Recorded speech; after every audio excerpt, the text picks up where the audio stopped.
Hey everyone, it's time for yet another video. Books are an amazing thing that can educate us, help us see life from different perspectives. It can teleport us to incredible worlds, and it can just do so many kinds of things.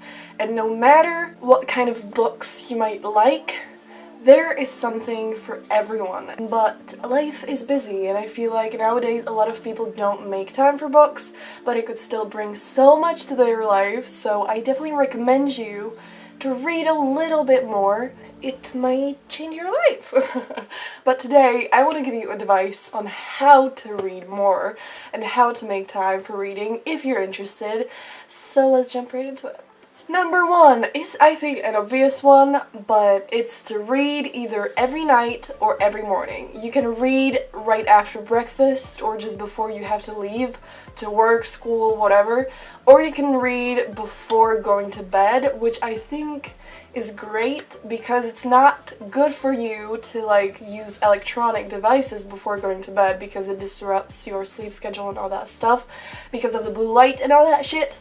So it's actually great if you could read for like an hour before bed, then you're gonna sleep better and you will make time for reading. So yeah, if this works for you, I think that's a great way to put some reading into every day, and then you'll be able to read some amazing books. Number two is read at the times when you would normally watch TV. You don't have to stop watching TV if that's something that you don't want, but if you know that watching TV is a waste of time for you because it just doesn't really give you anything, then in those times that you would normally just get home and watch TV, you can read books.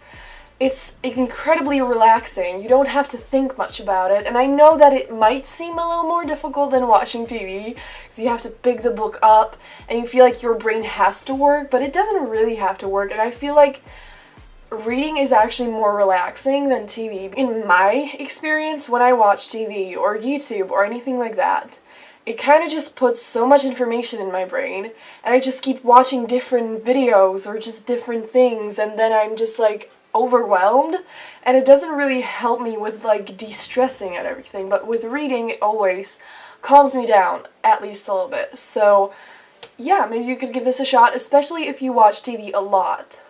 And then you could read a lot more if you read instead of watch TV. Number three is read on your way to school or work. This doesn't work in all cases if it takes you 5 minutes to get there or whatever, but in my case, it took me, I'm not in school anymore now, but it took me an hour, sometimes even more, to get to school, and so I sometimes did homework on the way, or I read books, or just, did fun stuff like that.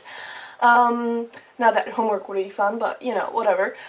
So you can use that time to, you don't have to waste that time and be like, oh my god, this is so boring, I hate this, but you can make the most of it, actually enjoy that time, and just not waste it. And sure, you can do that by either getting some work done, or you can read, or just do anything, but in this case we're talking about reading, so you can read on your way there. Number four is if you have to drive somewhere, or it works with other activities as well, listen to audiobooks. And this doesn't really work for me, but it apparently works for a lot of people, and I know that it might really come in handy because, when you drive, you obviously can't read, but you can listen to the books if that's something that interests you. I can't focus when I listen to things, so that's why I don't do that, but if you can, then I think this is wonderful. But you can also listen to books when you cook or clean your room or anything like that, and then boring shit can become much more entertaining, and you can just multitask and make the most of your time, and I think that's just great, and you can get some reading into your day, so that's what we want. Yay. And lastly, read on vacation, and read while traveling and all that. Sure, you can watch movies on the plane, you can, on vacation, I feel like that's the time when people who normally don't read get to reading, but if you don't, then I certainly recommend it because, again, I feel like reading books, especially some non-fiction books or just really lighthearted, just nice chill books, it could really help you with just de-stressing, clearing your mind, and learning something new, and just, doing something that's going to make you feel so much better. And on vacation is the perfect time because you are not at work, and so sure, you can like go on the beach or just travel around, but in the meantime, when you're relaxing at the hotel or whatever, you can read. Or, you know, when you're traveling across the planet, you can read. And sure, like, then you can sleep or, like I said, watch stuff. But, you know, if you always watch things, I would recommend to sometimes read and sometimes watch things. I love watching TV shows and movies, so I'm not gonna stop doing that. But I also love reading, and so I try to do both. And so, you know, if you also like to watch stuff, but you want to read more, you can just do both.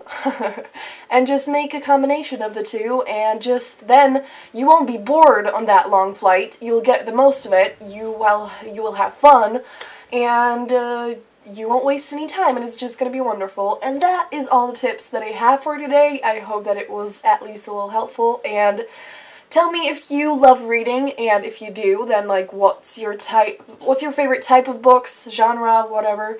And that's gonna be it. Give this video a thumbs up if you enjoyed it, and I'm gonna see you soon in another video. Bye!